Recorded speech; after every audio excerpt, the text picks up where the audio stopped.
5. Presently I saw a most precious veil covering a treasure, and my heart burned with desire to see it raised, and to look upon the sacred mystery which I understood was hidden beneath. My desire was answered in the following manner. Obey, O soul, in what was enjoined and commanded thee. Despoil thyself of thyself, and then this mystery will be revealed to thee. I resolved to amend my life and to overcome my appetite. I sighed and wept with many aspirations from my inmost soul for the manifestation of this blessing. While I made good my resolves, the veil which covered the treasure began to be lifted. Presently the veil fell entirely, and my interior eyes saw what I shall not know how to describe in words. I saw a great and mysterious sign in heaven. I saw a woman, a most beautiful lady and queen, crowned with the stars, clothed with the sun, and the moon was at her feet. Apocalypse 12:1. The holy angel spoke to me. This is that blessed woman whom St. John saw in the Apocalypse, and in whom are enclosed, deposited, and sealed up the wonderful mysteries of the redemption. So much has the most high and powerful God favored this creature that we, his angelic spirits, are full of astonishment. Contemplate and admire her prerogatives. Record them in writing, because that is the purpose for which, according to the measure suitable to thy circumstances, they will be made manifest to thee. I was made to see such wonders that the greatness of them took away my speech, and my admiration of them suspended my other faculties. Nor do I think that all the created beings in this mortal life will ever comprehend them, as will appear in the sequel of my discourse. 6. On another day, while my soul sweetly tarried in the aforesaid habitation, I heard a voice from the Most High saying, My spouse, I desire that thou rouse thyself in earnest to seek me, and to love me with fervor, that thou make thy life more angelic than human, and that thou forget entirely the terrestrial affairs.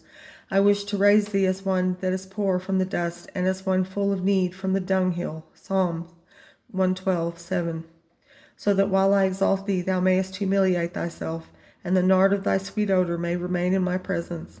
Knowing thy own misery, be thou convinced from the bottom of thy heart that thou meritest for thyself only tribulation and humiliation. Consider my greatness and thy littleness. Remember that I am just and holy. I deal with thee considerably, making use rather of my mercy, and not chastising thee as thou deservest. Strive to build upon this foundation of humility all the other virtues in order to fulfill my wishes. I appoint my Virgin Mother to teach, correct, and reprehend thee. She will spur thee onward and accompany thy footsteps according to my liking and pleasure. 7. While the Most High spoke to me, the Queen stood nearby, and the heavenly princess disdained not to accept the office which His Majesty assigned to her. She accepted it benignly and said to me, My daughter, I desire that thou be my disciple and my companion, and I will be thy teacher. But remember that thou must obey me courageously, and from this day on no vestige of a daughter of Adam must be found in thee. My conduct and my works during my pilgrimage on earth, and the wonders which the arm of the Almighty wrought through me, shall be the mirror and the model of thy life. I prostrated myself before the throne of the King and Queen of the universe, and I offered to obey her in all things. I gave thanks to the Highest for the favor which He, so much in excess of my merits, conferred upon me in giving me such a guide and protectress. Into her hands I renewed the vows of my profession. I offered myself to her and proposed to work anew at the amendment of my life. Again the Lord spoke to me. Behold and see. Turning, I saw a most beautiful ladder with many rungs. Around it were many angels, and a great number of them were ascending and descending upon it.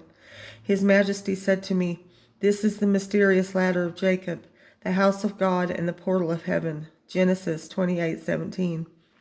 If thou wilt earnestly strive to live irreprehensible in my eyes, thou wilt descend upon it to me. 8. This promise incited my desires, set my will aflame, and enraptured my spirit. With many tears I grieved that I should be a burden to myself and my sinfulness. Job 7:20. I sighed for the end of my captivity, and longed to arrive where there would be no obstacle to my love. In this anxiety I passed some days, trying to reform my life. I again made a general confession and corrected some of my imperfections.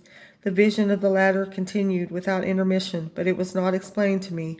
I made many promises to the Lord, and proposed to free myself from all terrestrial things, and to reserve the powers of my will entirely for His love, without allowing it to incline toward any creature, be it ever so small or unsuspicious. I repudiated all visible and sensible things. Having passed some days in these affections and sentiments, I was informed by the Most High that the latter signified the life of the Most Holy Virgin, its virtues and sacraments. His Majesty said to me, I desire, my spouse, that thou ascend this stair of Jacob and enter through this door of heaven to acquire the knowledge of my attributes and occupy thyself in the contemplation of my divinity. Arise then and walk, ascend by it to me. These angels which surround it and accompany it are those that I appointed as the guardians of Mary, as the defenders and sentinels of the citadel of Zion. Consider her attentively, and meditating on her virtues, seek to imitate them. It seemed to me then that I ascended the ladder, and that I recognized the great wonders and the ineffable prodigies of the Lord in a mere creature, and the greatest sanctity and perfection of virtue ever worked by the arm of the Almighty.